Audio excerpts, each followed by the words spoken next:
Seperti apa pelaksanaan akikah yang syar'i? Apakah ada tuntunan untuk memutar bayi sambil bersalawat, lalu dipotong rambutnya sambil mengoleskan minyak wangi kepada para tamu undangan akikah? Inilah bumbu-bumbu nih. Banyak sekali bumbunya gitu kan. Akikah dalam Islam adalah hadis Bukhari. Kata Nabi SAW, tumpahkanlah darah untuknya, sembelih. Anak laki-laki 2 ekor kambing, anak perempuan 1 ekor kambing. Selesai. Itu pun tidak harus dibuatkan acara. Gak usah buat acara. Setelah disembelih dibagikan kepada fakir miskin, anak yatim. Tapi kalau kita mau juga, kata sebagian ulama, mengundang orang ya sebagai bentuk syukur lahirnya anak ini, tapi tidak membuat acara khusus. Misalnya kerabatnya, teman-temannya diberikanlah makanan tersebut, karena memang makanan itu disembelih dengan cara syar'i ya. Untuk bayi ini maka dibolehkan. Kemudian memberikan nama yang terbaik di hari ketujuhnya, ya tentu paling afdal hari ketujuh, dan ini hadisnya hadis sahih. Kemudian juga membuang sisa tali pusar yang ada, kemudian mencukur rambutnya, memang ini sunnah Nabi SAW.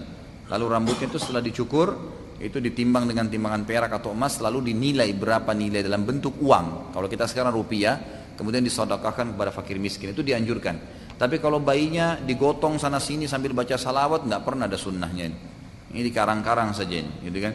Juga termasuk mengoleskan minyak wangi kepada para tamu, ini juga tidak pernah ada disebutkan seperti itu. Yang ada adalah di zaman Nabi SAW, kayak tadi kasus Abdullah bin Zubair lahir, dibawa kepada Nabi SAW, lalu Nabi SAW mentahnik, lalu orang tuanya bawa pulang, disembelihkan nama, disembelihkan hewan, diberikan nama, sudah selesai. Tidak pernah ada riwayat menyebutkan para sahabat diundang khusus oleh Asma binti Abi Bakar dan suaminya Zubair bin Awam untuk memanggil kaum muslimin di Madinah. Dan belum pernah memang ada satupun riwayat yang menjelaskan para sahabat saling mengundang pada saat akikah anaknya ataupun khitanan tadi, nggak ada sama sekali.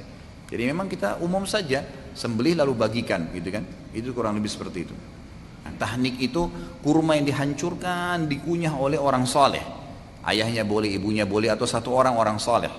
Seperti masyarakat Madinah, ya, pada saat mereka kedatangan atau kelahiran anak, maka mereka pertama sekali begitu lahir dibawa kepada Nabi SAW, dan tradisi Nabi SAW mentahnik mereka.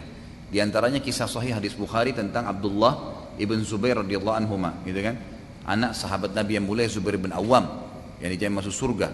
Anaknya itu ibunya Asma binti Abi Bakar. Jadi ini cucunya Abu Bakar, Abdullah bin Zubair yang terkenal radhiyallahu anhum ajma'in. Jadi beliau waktu lahir dibawa, gitu kan? Sempat tersebar isu di Madinah. Ya, setelah hijrah Nabi SAW ke Madinah, selama 4 bulan gak ada anak laki-laki yang lahir. Setiap ada wanita Islam melahirkan pasti perempuan. 4 bulan, setiap hari ada orang melahirkan, tapi selama 4 bulan gak ada satupun anak laki-laki.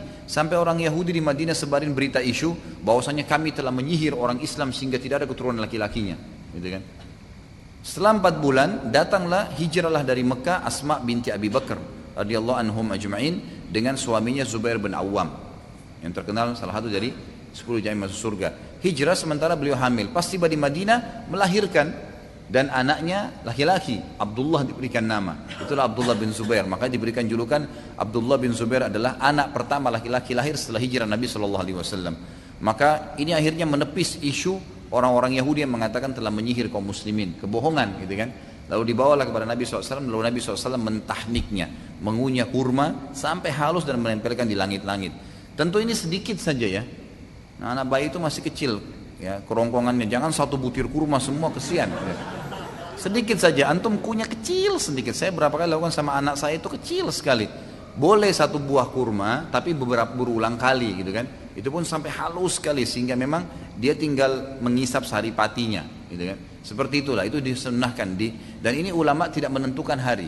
Yang jelas dianjurkan dari pertama lahir sampai beberapa hari ke depan, gitu kan? Ada yang mengatakan sampai hari ke-7, karena hari ke-7 sudah masuk hari akikahnya, ya dipotongkan kambing. Ada yang mengatakan sampai sebulan, ada yang mengatakan tidak ada batas. Dan Allah alam yang lebih kuat adalah tidak ada batas.